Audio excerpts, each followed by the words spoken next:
Kalau sholatnya orang Jawa itu sebenarnya tidak pakai rukuk, tidak pakai sujud, tidak pakai takbir, dan tidak pakai yang digariskan seperti ajaran orang Islam. Kejawen, kepercayaan asli masyarakat Jawa yang masih hidup hingga sekarang. Kejawen mengajarkan kedekatan dengan alam, leluhur, dan kekuatan spiritual yang ada di sekitar kita. Penasaran lebih dalam? Yuk simak cerita selengkapnya. Jadi teman-teman, kejawen itu sebenarnya adalah kepercayaan asli masyarakat Jawa yang sudah ada sejak zaman dulu banget. Jauh sebelum agama besar seperti Hindu, Buddha, atau Islam masuk ke Indonesia. Kejawen ini punya hubungan yang sangat erat dengan alam, leluhur, dan kekuatan-kekuatan spiritual yang menurut orang Jawa itu punya pengaruh langsung ke kehidupan mereka. Bayangin aja, dulu orang Jawa tuh nggak cuma sekedar hidup berdampingan dengan alam. Mereka benar-benar merasa satu dengan alam. Gunung dianggap sebagai tempat suci, laut punya penguasa kayak Nyi Roro Kidul yang terkenal itu. Dan hutan-hutan dianggap sebagai rumah roh penjaga yang harus dihormati. Nah, dari sinilah lahir berbagai ritual yang sangat khas seperti sesaji, nyadran, dan upacara adat lainnya. Semua ritual ini punya tujuan yang sama, yaitu menjaga keseimbangan antara manusia, alam, dan para leluhur yang mereka hormati. Keren banget kan? Mereka nggak cuma mikirin diri sendiri, tapi juga bagaimana hidup harmonis dengan apa yang ada di sekitar mereka. Cerita dari kejawen ini nggak berhenti di situ aja. Di abad ke-5 Masehi, saat agama Hindu dan Buddha mulai masuk ke Indonesia, kejawen juga ikut berkembang dan beradaptasi dengan ajaran-ajaran baru ini. Tapi yang menarik, kejawen nggak kehilangan identitasnya. Justru mereka berhasil menggabungkan ajaran Hindu-Buddha seperti karma, reinkarnasi, dan penghormatan terhadap dewa-dewi dengan prinsip-prinsip yang sudah ada dalam kejawen.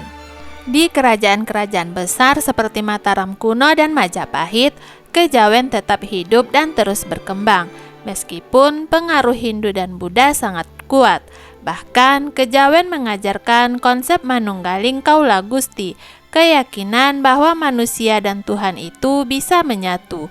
Ini jadi bukti kalau kebudayaan Jawa bisa mengakomodasi berbagai pengaruh tanpa kehilangan akar dan nilai-nilai asli mereka. Nah, sekarang kita masuk ke babak baru dalam cerita kejawen. Di abad ke-15, Islam masuk ke Jawa dan membawa perubahan besar. Salah satu tokoh penting dalam proses ini adalah Sunan Kalijaga. Beliau nggak cuma nyebarin Islam, tapi juga sangat menghargai tradisi Jawa. Beliau berhasil menggabungkan ajaran Islam dengan budaya lokal, kayak wayang, gamelan, dan bahkan simbol-simbol budaya lainnya, sehingga masyarakat Jawa bisa lebih mudah menerima Islam tanpa meninggalkan tradisi mereka. Nah, muncullah fenomena yang dikenal dengan istilah Islam kejawen. Jadi, meskipun orang Jawa udah memeluk Islam, mereka tetap menjalankan tradisi-tradisi kejawen seperti selamatan, tirakatan, dan ziarah kubur. Beberapa ritual seperti sesaji dan meditasi untuk menjaga keseimbangan batin masih tetap ada. Ini menunjukkan bahwa meskipun agama dan budaya berkembang, tradisi kejawen tetap menjadi bagian tak terpisahkan dari kehidupan mereka. Nah, yang menariknya nih, kejawen itu nggak cuma hilang begitu saja. Hingga sekarang banyak orang Jawa yang masih mempertahankan nilai-nilai dan ajaran kejawen dalam kehidupan sehari-hari. Walaupun kejawen nggak punya kitab suci seperti Al-Quran dan Weda, ajarannya justru disebarkan melalui praktik ritual dan kesenian yang menghargai alam serta leluhur. Di desa-desa, terutama yang jauh dari keramaian kota, kejawen masih sangat hidup. Masyarakat yang memegang teguh ajaran kejawen percaya bahwa hidup mereka akan lebih harmonis dan diberkahi jika mereka menjaga hubungan yang baik dengan alam dan leluhur.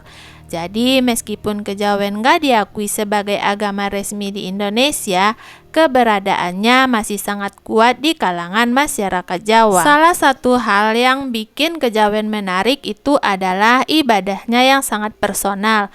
Kalau di agama-agama formal seperti Islam atau Kristen, ada tata cara yang jelas untuk beribadah seperti sholat atau puasa. Di kejawen, ibadah bisa sangat bervariasi, bisa dilakukan kapan aja dan di mana aja.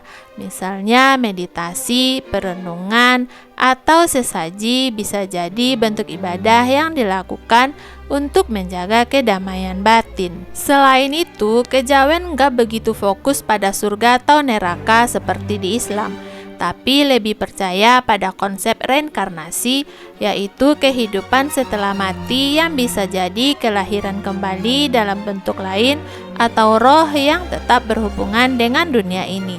Meski begitu, keduanya tetap mengajarkan pentingnya hidup yang selaras dengan alam dan Tuhan, hanya saja dengan cara yang berbeda. Keharmonisan antara kejawen dan Islam yang menarik, meskipun kejawen kadang dianggap bertentangan dengan ajaran Islam, kenyataan banyak orang yang bisa menggabungkan keduanya. Misalnya mereka yang menjalankan salat dengan penuh khusyuk, tapi juga menggunakan meditasi untuk lebih mendekatkan diri kepada Tuhan, seakan mencapai manunggaling kaula Gusti, manusia dan Tuhan menjadi satu. Nah, gimana teman-teman? Menarik kan? Kejawen itu bukan sekedar warisan budaya, tapi juga kaya dengan nilai-nilai kehidupan yang bisa kita terapkan dalam kehidupan sehari-hari. Keharmonisan dengan alam, menghormati leluhur, dan menjaga keseimbangan hidup. Semua itu bisa kita pelajari dari kejawen. Nah, jadi gimana menurut kalian? Apakah kejawen masih relevan di zaman sekarang? Atau kalian punya pengalaman atau cerita menarik tentang kejawen? Tulis pendapat kalian di kolom komentar ya. Jangan lupa like, share, dan subscribe kalau kalian suka dengan cerita ini. Sampai ketemu lagi di video selanjutnya.